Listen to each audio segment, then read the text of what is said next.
Amém, igreja? Boa noite. Boa noite. Senhor a todos. Breno, Mateus capítulo 4, por favor. Só confirmando aí a respeito dos louvores que já foram ministrados nessa noite. Verso 1, por favor. Assim diz a minha Bíblia. Então foi conduzido Jesus pelo Espírito ao deserto, para ser tentado pelo diabo. E, tendo jejuado 40 dias e 40 noites, depois teve fome. E chegando-se a ele o tentador, disse: Se tu és o Filho de Deus, manda que estas pedras se tornem em pães. Ele, porém, respondendo, disse: Está escrito, nem só de pão viverá o homem, mas de toda palavra que sai da boca de Deus. Eu ia continuar lendo, mas de qualquer maneira eu vou ter que passar de novo por esse texto. Então, vou dar início. Como vocês podem ver, Jesus, ele foi conduzido ao deserto pelo Espírito, com o intuito de ser tentado. Aí já começa uma coisa que muitas vezes não entra na nossa cabeça. Não sei se só eu pensava isso, mas acredito que outras pessoas também pensam isso muitas vezes aí, onde vocês estão sentados, porque às vezes você participa das coisas da igreja, você tem uma vida de oração, você tem uma vida de leitura bíblica, e muitas vezes você se pega pensando o que não é para pensar, você se pega desejando o que não é para desejar, você se pega muitas vezes, se você der mole, até fazendo o que não é para fazer. Em muitos momentos na caminhada, porque já tem 10 anos, só que quem me conhece eu já me afastei. A Camila está ali, minha prima, tá? Ela me conhece, esposa. Só que eu não tinha entendido isso. Então aqui, no Evangelho de Mateus, ele já vai nessa parte chamar a nossa atenção. Como pode alguém que está cheio do Espírito, porque é impossível você ser conduzido pelo Espírito sem estar cheio dele? Ou alguém discorda? Impossível qualquer um de nós sermos conduzidos pelo Espírito sem estarmos cheios dele. Mas só que tem uma coisa que chama atenção. E nós acabamos perdendo isso. Não prestando atenção nisso. Muitas das vezes o Espírito Santo vai nos levar para onde nós não queremos ir. Posso dizer até que na maioria das vezes. Na maioria das vezes. E Jesus foi para lá. Porém, tem uma outra observação. Deus é santo e não tenta ninguém. Deus é santo e não tenta ninguém. Muito pelo contrário. Deus permite a tentação, porém Ele não é o tentador. Mas, todavia, é Ele quem providencia o escape, o livramento. Ou seja, quando a Bíblia diz isso, eu entendo que eu sozinho não consigo escapar. Eu posso fazer igual José, correr do problema, porém, sozinho eu não consigo. Até mesmo se eu correr do problema, é porque o Espírito me deu força para fazer aquilo, discernimento para fazer aquilo, direcionamento para fazer aquilo e capacitação para fazer aquilo. Se algum de vocês pensam que vão conseguir fugir da tentação, resistir ao mal sozinho, sinto muito, é questão de dias, porque está enganado. Até mesmo o apóstolo Paulo disse: o bem que eu quero fazer não faço, o mal que eu não quero, esse eu acabo prometendo. E quem disse isso foi só o homem que mais abriu igrejas na história do Novo Testamento. E para você que pode estar se sentindo indigno com tudo isso que eu estou falando aqui, porque também não é doce, mas eu tenho um refrigério para você. Paulo era muito mal, por isso que ele falou isso. Ele se sentia mal, mas diante de toda essa sensação de maldade que ele declarava diante de Deus, ele ministrava juntamente com o Espírito Santo ao Senhor toda a dependência que ele tinha desse Deus. E toda vez que você olhar para você e falar: Senhor, eu não consigo. Toda vez que você falar: Senhor, eu não posso. Senhor, é difícil. Ei, Ele vai te dar força. Ele vai te capacitar. Ele vai te proteger, não vai deixar cair, vai te guiar, vai te dar livramento e escape em todas as áreas, em todas as coisas. Ele vai cuidar de você. Agora, se você chegar num nível de pensar que você é capaz e você é suficiente, preocupe-se. Preocupe-se. Porque vai dar ruim. Vai dar ruim. Sempre que paramos de fazer aquilo pelo qual o Senhor nos chamou para fazer, dá ruim. Temos o exemplo de Davi, que era para estar na guerra, ficou no castelo. O que aconteceu com ele? Todo mundo sabe. Olhou na sacada para uma mulher dela e caiu. Mas se ele tivesse ido para onde o Senhor queria que ele estivesse, ele estaria na luta, na trincheira, na batalha. Talvez poderia ser até ferido, mas não ia ferir o coração de Deus.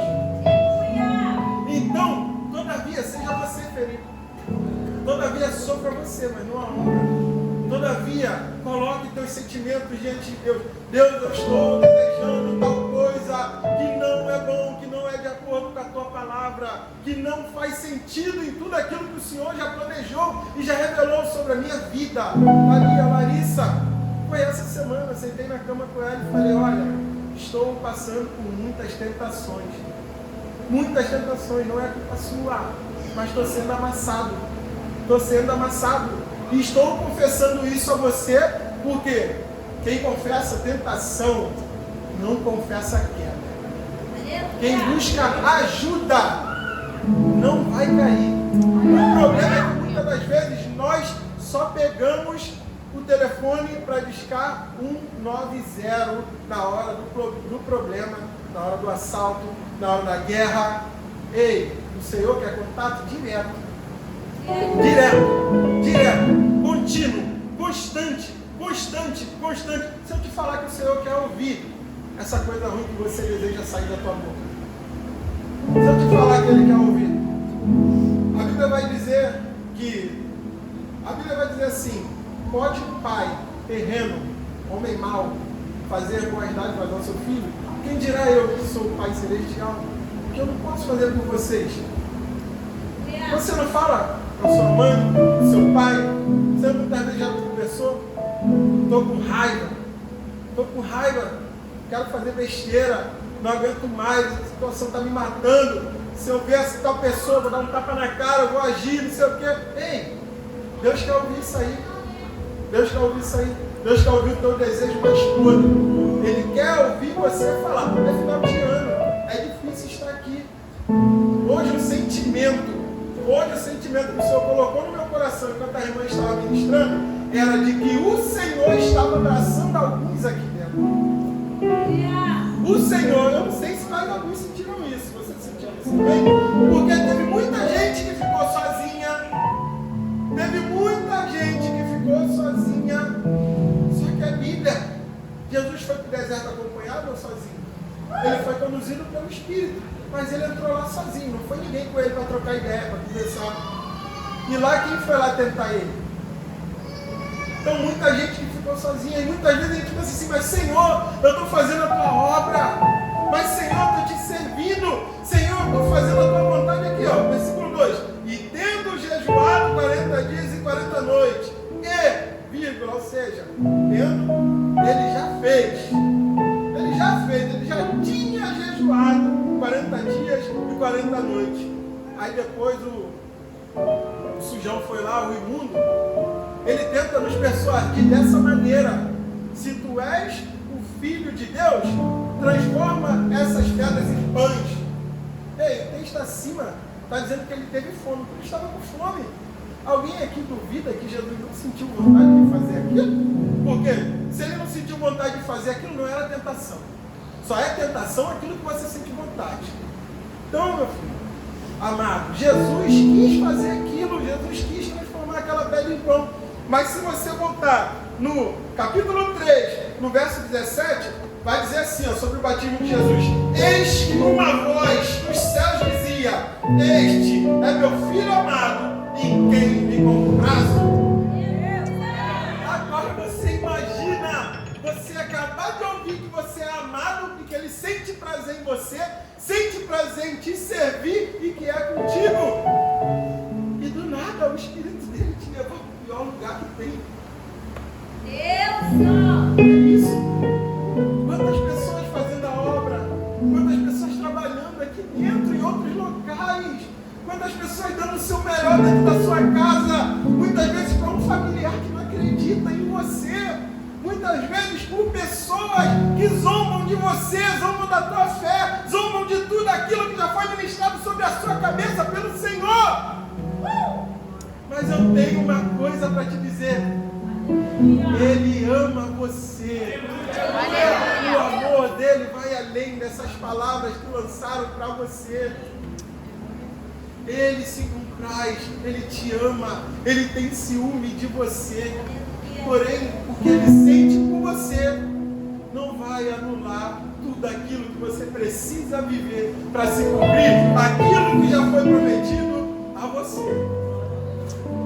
Para se cumprir tudo aquilo. E a resposta de Jesus não falou em mistério, Jesus não sapateou, gente.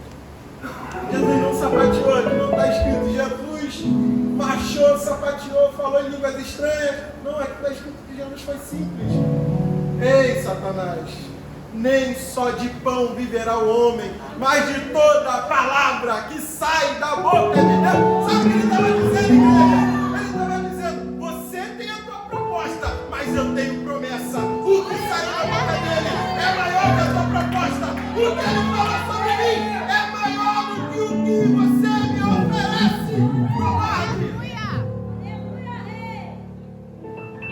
Lembrem-se daquilo que o Senhor já lhe falou. Eu tenho no meu caderno anotado coisas que Deus já me falou, coisas que falou pessoalmente, coisas que usou pessoas para falar.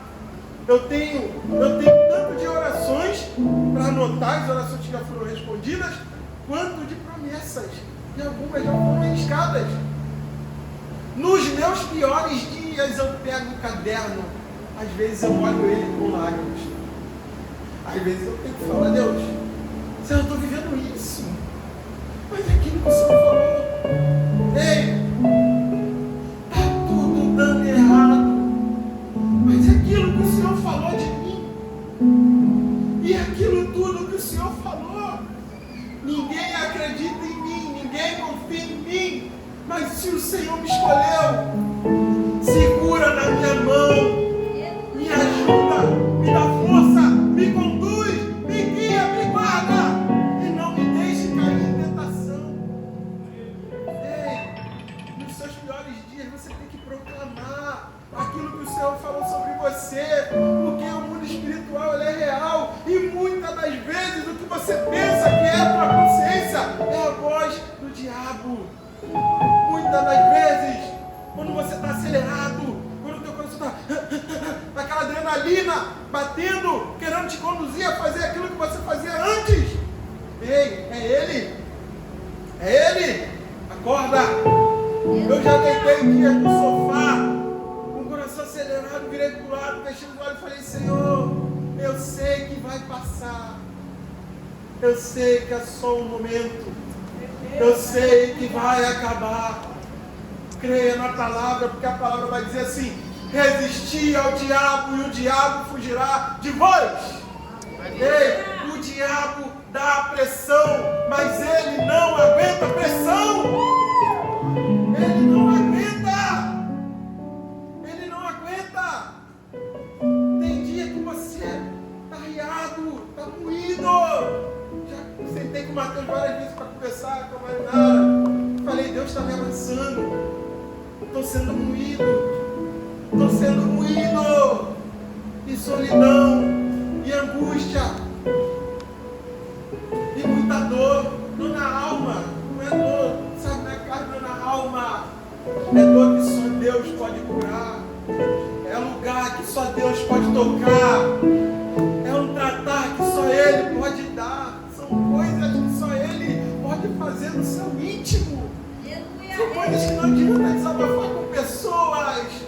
São coisas que só entregando em oração. São coisas que só rasgando o coração, rasgando a tua alma, dizendo: Senhor, Espírito está em mim, mas eu não tenho força. Eu não tenho força. Os desejos parecem ser maiores que eu. Mas em tudo aquilo que o Senhor falou para mim, quantas vezes eu já me peguei falando: Senhor, tu disseste que ia me dar isso, isso e isso. Mas você pensa às vezes que é uma coisa material. Quando eu falei com Deus isso, eu falei: Senhor, tu disseste que ia liberar uma plenitude sobre a minha vida, que eu nunca mais ia me desviar nem para a esquerda e nem para a direita. Hoje é um dia que eu venho te pedir por essa plenitude, porque hoje é um dia mau. Senhor, me dá graça. Você sabe, tem como imaginar o que Jesus pediu nesse deserto? A Bíblia aqui só narra a parte do diálogo dele com Satanás. Alguns estudiosos vão dizer que Jesus cambaleava, ficou pele e osso. 40 dias. Deserto de dia é calor, a noite é frio. É inverso. É loucura. Então imagina vocês.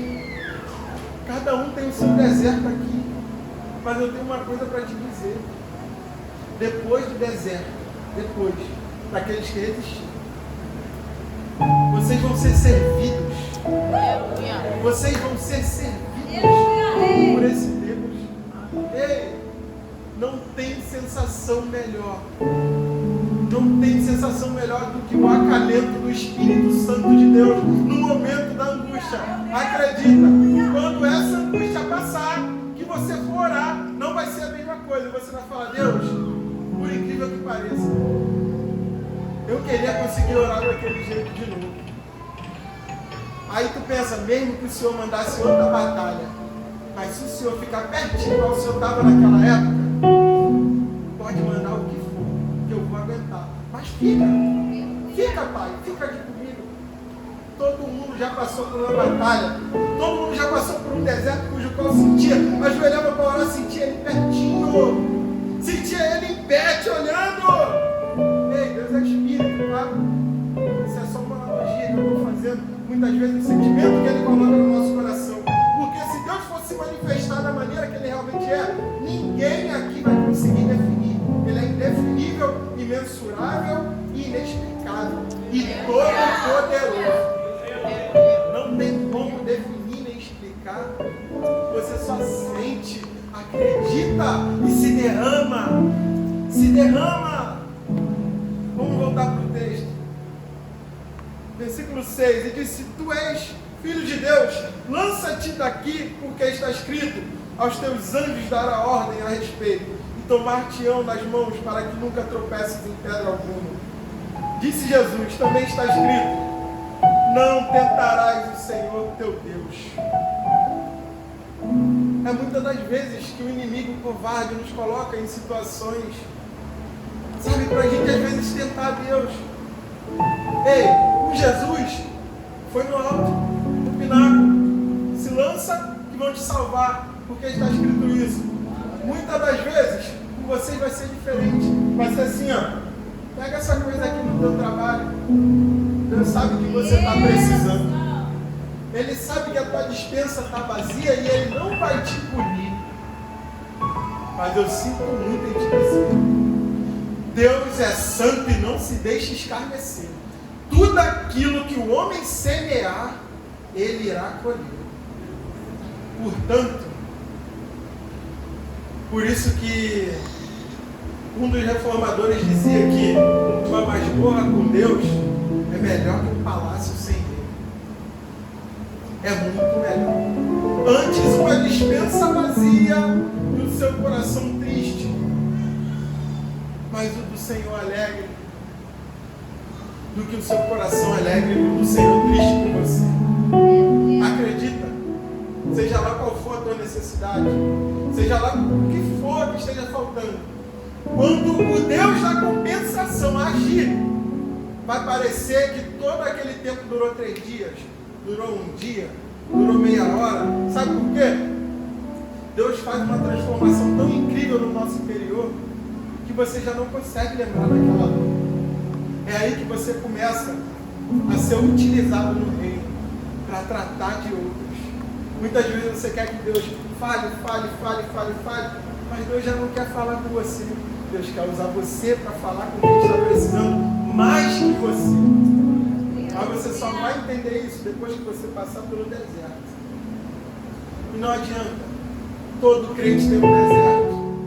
Todo crente tem um Moriá, como Abraão teve para sacrificar o seu Isaac. Qual é o seu Isaac? Qual é o seu Isaac? O que te machuca? O que te dói? O que tenta se colocar à frente de Deus para fazer com que você entristeça o Espírito Santo e se agrade? Ou até mesmo agrade ao inimigo. Porque você pode reparar, todas as vezes que você se agradar naquilo que Deus se agrada, o inimigo também se agrada. A Bíblia vai dizer assim: é impossível um reino se subdividir em duas partes. Portanto, é impossível você agradar a dois senhores. Se você agradar um, você está desagradando a outro. Ei, obreiros, sinto muito dizer, se você, no culto de libertação, você tem medo, não coloca a mão na cabeça de alguém, porque você tem medo de represália, tire o cavalo da chuva. O diabo não vai ter pena de você, não. É como eu falei, se você agrada um Senhor, você desagrada o outro. Fazendo ou não o seu papel como ministro na libertação, ele vai te atacar. Ou você é doido e está esperando misericórdia do diabo, você está invertendo as coisas. Ei, quem inverte as coisas é o diabo. Deus não inverte não, Deus é reto. Reto! Quem inverte as coisas é o diabo. Você olha para os casamentos, está namorando, é pressa. Está namorando, é pressa. Todo mundo quer dar lugar, né? E quando casa? Porque quando você está namorando e você faz, você desagrada a Deus. Mas quando você está casado e não faz, e aí? Você desagrada a Deus. E isso aqui eu não estou falando para incentivar ninguém a nada, não. Eu só estou te mostrando, na situação mais clara, que o diabo trabalha nas coisas ao contrário de Deus. Ao contrário de Deus. Você está namorando, você quer muito. Casou, está dividindo as dívidas, as coisas, as crianças. Aí o diabo começa a botar o pezinho lá, ó. Entendi. Enfim, aí o diabo começa a botar o pé lá, por quê? Ele quer acabar com aquela vontade que tinha antes. Ele quer acabar, sabe por quê? Aquela vontade passou a ser agradável aos olhos do Senhor. E tudo aquilo que é agradável aos olhos do Senhor, Ele vai tentar destruir. Ele vai tentar destruir, você vai ser provado em muitas das coisas. Essa semana mesmo, quantas vezes eu vim aqui falar de dízimos e ofertas? Falei de algumas vezes que Deus fez na minha vida.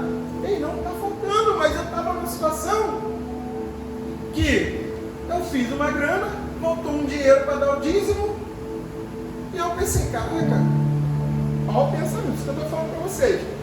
Pode estar cheio do Espírito, a tentação vai vir. Eu pensei, se eu botar esse dinheiro aqui, eu acabo com essa conta. Mas na mesma hora o Espírito é tão bom que ele falou assim: mas se tu fazer isso, você não vai viver milagre. Você vai estar resolvendo. Mas você vai estar me impedindo de resolver a tua casa. Aleluia! Às vezes você tem que tirar a tua mão, cara. Fica com o que a Bíblia diz. Fica com o que a palavra diz, cara. Aleluia! Eu botei o dinheiro lá, mas com amor. Não eu não. Mas se você também não estiver sentindo amor, joga com o mandamento. Faça. Deus, estou sem vontade, mas eu vou cumprir o que a palavra diz. Pode ter certeza que ele vai se agradar também. Tá bom? Ele não vai ficar triste, não. Peguei, botei. Cara, bom, 5 ou 6 vezes mais que veio em trabalho na mesma semana. 5 ou 6 vezes mais. E o Senhor proveu. E foi do jeitinho que Ele tinha falado para mim. Se você resolver, você vai estar me impedindo de resolver. Ele não só resolveu, Ele deu de sobra. Eu já tinha falado com ele. Uma conta aí deu alta. O Senhor me deu o dinheiro certinho, mas a conta deu alta, sobrou nada. Ele falou: tu só me pediu para pagar a conta. Eu falei: agora eu vou pedir para sobrar. Deu certo. Resolvi. Resolvi não, ele resolveu, é diferente. Então, o Senhor disse para ele assim, também está escrito, não tentarás o Senhor meu Deus. Eu não tentei a Deus, eu segui aquilo que a palavra me ordenou. E deu certo, porque sempre dá certo para honra e glória do Senhor. Agora, por último, novamente transportou o diabo ao monte muito alto e mostrou-lhe todos os reinos do mundo e a glória dele. Ei, mas uma observação, tá? O diabo transportou-se, um cara cheio do Espírito no deserto. Mas quem transportou ele? Quem transportou ele? Ei, eu acabei de falar que não tem como, que o reino não é subdividido em duas partes. Se agrada um, o outro se desagrada. Ei, vai ter momentos que Deus vai fazer assim, ó, vai ficar só te olhando. Vai deixar o inimigo ir lá fazer a massa dele. Mas quem fica gritando é o diabo. Quem fica gritando que vai matar, que vai roubar, que vai destruir, que vai fazer aquilo é o diabo. É o diabo. Deus fica na dele. Mas no final, o Cordeiro sempre vence. Sempre vence. Sempre vence. Jesus falou alguma coisa na crucificação, no caminho? Cordeiro mudo. Falou nada. Mas no final quem venceu? Por isso que eu estou dizendo, no final o Cordeiro sempre vence. Basta você ter fé, basta você acreditar, basta você proclamar as verdades do Senhor na tua casa, basta você proclamar aquilo que o Senhor já falou sobre você, sobre ti mesmo. Ei, a história vai dizer que Martinho Lutero colocava a mão na cabeça dele, expulsava demônios. Não precisa estar endemoniado. O diabo anda em derredor, procurando alguém para tragar. Isso aqui é uma brecha. Às vezes, não tem que ninguém ver, você tem que ver. Ver e botar ele para correr. Com a autoridade que o Senhor te deu. Com aquilo que o Senhor já ministrou no teu interior. Porque antes de você nascer lá naquela cruz, Ele já tinha separado isso para você. Tudo isso para você. Enfim, o diabo ofereceu a Jesus os reinos do mundo. Os reinos do mundo. Nós muitas vezes dizemos que o mundo jaz no maligno. Porém, quem criou a prata e quem criou o ouro? Foi Deus. Quem criou todas as coisas? O diabo é dono de alguma coisa? Até o inferno que ele vai, que foi ele que criou. Até o inferno que ele vai, a chave não está com ele. Nem mesmo o lugar de morada eterna dele, ele tem a chave.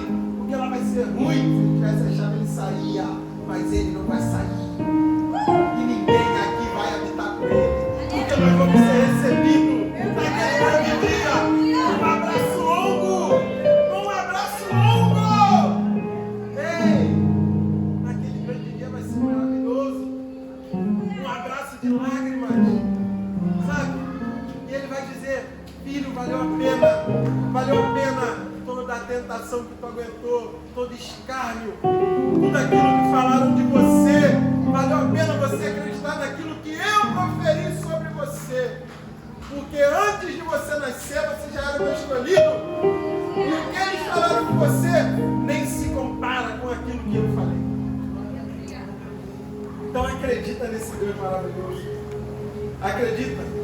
Porque o inimigo, ele te oferece muitos pratos, muitas coisas. Mas ele não é dono de nada. Ele não é dono de nada. Ele é enganador, ele é tentador. Aconteceu, a serpente conseguiu. Mas aqui, ó, no segundo Adão, ele não arrumou nada. Sabe o que aconteceu? Deus disse assim, somente ao teu Deus adorarás e só a ele servirás. Agora olha, então o diabo o deixou e eis que chegaram os anjos e serviram. Eu acabei de falar que vocês seriam servidos. Ei, depois de toda essa luta, tem o melhor de Deus que já está preparado para você. Quando eu digo está preparado é porque já está lá na frente. Quem não está preparado é você. Quem não está preparado é você. Você é como Jesus, sabe? Você é uma cópia dele, um pequeno Cristo, um cristão. Então, coloca a sua vida aqui na Bíblia. No capítulo 3, Deus está dizendo que te ama. Mas no 4, você está no deserto, está sofrendo, está arrebentado, está moído, está destruído. Mas quando o deserto passa, olha o que acontece. Jesus começa a fazer discípulo. Começa os discípulos. Ei, está sendo amassado? É preparo. Está sendo moído? Preparo. Está difícil? Preparo. Preparo. Lembra do apóstolo Paulo? Eu sei que todas as aflições, todas as tribulações que passo aqui, jamais hão de se comparar com a glória que há de se revelar. Todas as coisas cooperam para o bem daqueles que amam a Deus, caminham segundo os seus propósitos. Acreditem naquilo que o Senhor tem para vocês, porque nunca foi sobre nós, nem sobre aquilo que nós podemos fazer, é sobre Ele. É sobre Ele, porque dele, por Ele, para Ele são todas as coisas. E se você está sendo amassado, se você está sendo provado, é porque tem um propósito. E acredite, o diabo não quer o teu bem, ele quer atrasar o propósito. Mas tem um Deus que vai te servir. Se você aguentar e vai pegar na tua mão, vai te dar força, vai te fazer caminhar e não vai te deixar sozinho. Essa solidão é temporária. Essa dor é temporária. Essa solitude é temporária. Ei, Deus está abraçando algumas pessoas aqui nessa noite. Pessoas que se sentiram sozinhas nesse final de ano. Eu já passei o final de ano sozinho. Sozinho dentro de casa. É moído. E hoje eu entendo por que eu passei para estar aqui falando com vocês. Mas acreditem, tem abraço de Deus para você. E quando tudo isso passar, o Senhor vai te instruir a fazer discípulos. O Senhor vai te instruir a fazer discípulos. E para aqueles que ficaram sozinhos, mais uma coisa. O primeiro milagre de Jesus foi um casamento. O casamento na tradição judaica durava muito tempo. Muito tempo. Sabe a festa? Durava dias. Mas se acabasse o vinho que simbolizava a alegria, aquele casamento era cancelado. Então eu entendo que Jesus, no seu primeiro milagre, restaurou um casamento. No seu primeiro milagre, restaurou uma família. Deus vai fazer na sua vida. Você não vai ficar sozinho para sempre. É temporário. É temporário. O Senhor está ajustando as coisas. O Senhor está ajustando as coisas. Mas lembre-se o que ele disse para a mãe dele: ainda não é o meu tempo. Ainda não é o meu tempo. Antes de fazer o milagre. Mas ainda assim ele fez o milagre. Então, talvez não seja o seu tempo. Mas ainda assim ele vai fazer o milagre. E por último, para aqueles que fracassaram, sabe? Para aqueles que nesse deserto, no meio dessa dor, acabaram sucumbindo, acabaram se rendendo às suas vontades, aos prazeres, aos desejos, às coisas, ou ofenderam alguém, sabe? Fizeram coisas que desagradaram ao Senhor, que desagradou ao Senhor. Lembra-te do homem segundo o coração de Deus. Um homem que matou, que adulterou, que fez o censo do povo, por causa dele morreram milhares. Mas no dia que ele colocou o coração dele no Senhor, confessou o pecado dele e disse assim: Senhor, não retire de mim o teu espírito. O Senhor se compadeceu dele. E nessa noite, o Senhor tem graça para aqueles que estão suportando, mas o Senhor também tem graça para aqueles que fracassaram, para aqueles que falharam. E o Senhor está me dizendo: eu me compadeço da minha igreja. Eu me compadeço desse filho que errou. Eu me compadeço também desse que está aguentando. Ei, o lugar de vocês não é aí. O lugar de vocês é aqui comigo. 70 anos é tempo. Eternidade é imensurável. O meu plano para vocês é imensurável. O meu plano para vocês não têm noção. O meu plano para vocês é incontável. Ei, acreditem naquilo que eu tenho para vocês. Não acreditem na voz do inimigo que vem te tentar. E se você caiu como Adão, ele não quer que você se esconda dele. Ele não quer que você se esconda dele. Ele só quer uma atitude tua para reatar a aliança com você. Ele só quer o teu coração quebrantado novamente para reatar a aliança com você. Entre em juízo com Deus. Confesse o teu pecado, confesse a tua fraqueza. Se coloque na posição de humilhação. Porque a todo aquele que se humilha, ele exalta. Ele exalta. E nós não buscamos exaltação, nós buscamos o reino. A exaltação é consequência das maravilhas dele na nossa vida. Essa palavra o Senhor me deu e disse que está consolando pessoas nessa noite, pessoas que estão sozinhas, pessoas que caíram, pessoas que estão sendo amassadas. O Senhor se compadece de você. Não pare, porque é temporário. O deserto é temporário, a prova é temporária, a luta é temporária. Mas o que eu tenho com você é maior. O pensamento dele são maiores que os seus. Até aqui o Senhor me entregou.